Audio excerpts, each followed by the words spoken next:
another target which we need to target. So these two targets, and you're already aware of the mission innovation, which is led by close to 23 countries, and there are 7 international organizations as well.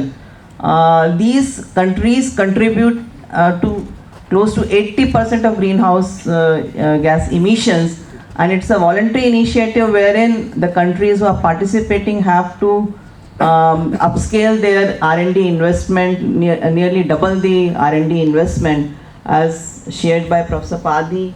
As a founding member, India really led various innovation challenges in the country and really actually chalked out our national programs. It was really heartening to note that Professor Padi pioneered the Smart Grid program in the country, which has now really, as we are riding the technology wave, in order to really modernize the entire energy sector and clean energy initiatives, we have to really be early adopters in various sectors of technology to really change the energy landscape and transition towards cleaner energy.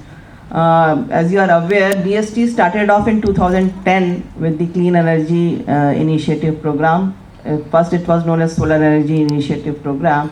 When we joined the mission innovation, it really gave us various directions where our national efforts should be directed to, where our public investment should be really infused. And we figured out through innovation challenges. And today I am proud to say that we have really infused close to 270 CR in our investments towards driving the clean energy R&D and demonstration program.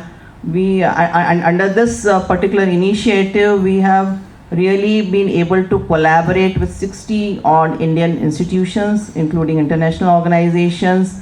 Close to 110 technologies have been developed in the area of smart grid. So this is a very good contribution. As we move forward and we have entered the phase 2 of the mission innovation, there are 7 missions outlined and there are three platforms. And India